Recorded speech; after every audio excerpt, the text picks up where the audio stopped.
Alguien podría preguntar, pero digamos, con este segundo decreto, de alguna manera han eliminado esa discrecionalidad que tenía ENAPU en el primer decreto, de escoger a dedo incluso, ya sin licitación, en lo cual era pues ya, parecía una cosa con nombre propio.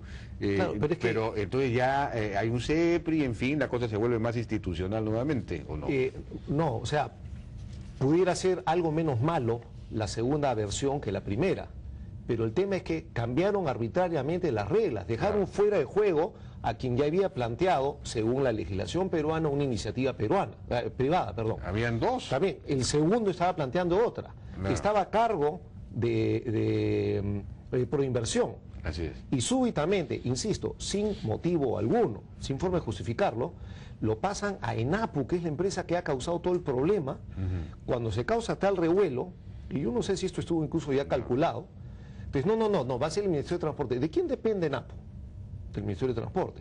¿Quién iba en última instancia a decidir si se hacía o no? El Ministerio de Transporte. Entonces han pasado de quien iba a decidir a quien va a decidir de todas maneras. Aparentemente, bueno, no conocemos las razones que puede haber detrás, pero puede haber un poco la mitología de los intereses burocráticos detrás de ENAPU y políticos detrás de ENAPU, ¿no? Pero serán los problemas de ENAPU, pero no del Perú. O sea, claro. Si en ENAPU hay, por ejemplo, un problema de que no hay cómo pagar pensiones y obligaciones sociales que tienen, es una responsabilidad del Estado peruano que decidió armar una empresa como ENAPU que genere estas pérdidas y estas responsabilidades. Y entonces, bueno, que un día decían, vamos a separar esta cantidad de dinero para pagar por ENAPU, pero que no le carguen a los usuarios del puerto peruano no solo los costos de ENAPU, sino la ineficiencia operativa de ENAPU. Ese es el desastre, ¿no? Como se ha dicho muchas veces... Aquí lo que interesa no es ENAPU, interesan los puertos. Así es, los puertos peruanos son de los peores de todo el mundo. La más grande desventaja competitiva que tiene el Perú en infraestructura son los puertos, y eso lo dicen todos los informes del Banco Mundial, de cuánta organización se quiere decir. Y un tema respecto a lo importante de esta institucionalidad. Acá tengo el informe que sacó Standard & Poor's, que es la empresa clasificadora de riesgo, cuando le dio al Perú el grado de inversión, que ha sido un gran paso adelante en el Perú, y entiendo que en el gobierno el mismo presidente aprecia mucho este tema. En este documento de 3 páginas, 5 veces se menciona que una preocupación seria en el Perú es la debilidad institucional. Lo repiten 5 veces en 3 páginas. Y luego, al final, en la conclusión, ponen cuáles son las 3 principales debilidades del Perú. La primera debilidad que citan, como te das cuenta acá, es la debilidad institucional, política institucional. Así es. Lo único que se está dando con esto es demostración clara de que efectivamente, pues esa es nuestra debilidad, ese es el riesgo que corre en el Perú, y el mercado no es ciego, ni los inversionistas tampoco, ni las clasificadoras de riesgo eventualmente. Estos son el tipo de cosas que van a considerar, y al Perú le va a costar carísimo este tipo de barbaridades sin justificación, ¿no? Efectivamente. Bueno, pasando a un tema más o menos vinculado a este, en términos de inestabilidad. Ricardo Lago ha dicho que la inflación de este año podría ser de 6%. ¿Ustedes están de acuerdo con eso?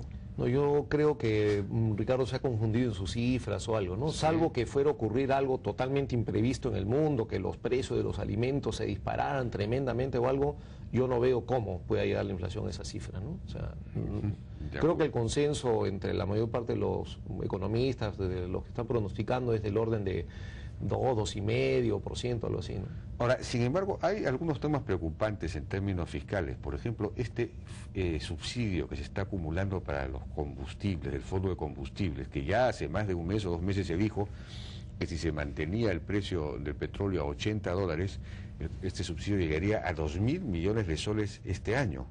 Y ya el precio está en 85, 86 dólares, o sea que ya no tenemos un subsidio de 2.000, sino de 2.500 millones, no sé de cuánto será. ¿No sería bueno hacer una especie de encuesta nacional anunciada? ¿Qué cosa prefieren ustedes? ¿Destinar 2.500 millones de soles a la gasolina o a la educación o, por ejemplo, a Juntos o a Sierra Productiva? Por ejemplo, si estaba haciendo un cálculo, si nosotros pusiéramos riego por aspersión y 10 tecnologías más, que cuestan 1.100 soles por familia, a todas las familias rurales de la Sierra del Perú, que son 1.200.000, esto costaría 1.300 millones de soles más o menos. Es decir, menos que este, mucho menos que este subsidio, que un año de subsidio. Y con eso resolvemos el problema de la pobreza. De los combustibles en la gran mayoría más va a beneficiar a gente de más altos ingresos, no a la gente más pobre del Perú, ¿no? Es un subsidio a la gente, en principio, de medianos ingresos, ¿no? De medianos ingresos. Bueno, incluyendo a los ricos también, los ricos reciben el mismo subsidio. Pero efectivamente, o sea, hay formas mucho mejores de utilizar los recursos peruanos que esos, los recursos de los ciudadanos peruanos, donde no se debe solo considerar quién es que paga el impuesto, sino a quién ese impuesto puede beneficiar. El que está pagando por eso es quien no se beneficia de ese impuesto, de esos ingresos fiscales. Y de nuevo, estos 380 millones de dólares al año, que en 10 años son 3.800 millones de dólares, es lo que estaríamos pagando como una aproximación muy sencilla, ¿no? De acuerdo, muy conservadora, por hacer medidas de esta naturaleza. Nadie considera estos costos que los pagan todos los peruanos, sobre todo los peruanos más pobres, que no van a contar con ese dinero en otras formas de apoyo del Estado. Son los costos de la arbitrariedad y no sabemos además qué otros costos habrán ocultos en esta clase de decisiones. Bien, Miguel Palomino, muchísimas gracias por su participación y por esta advertencia tan clara.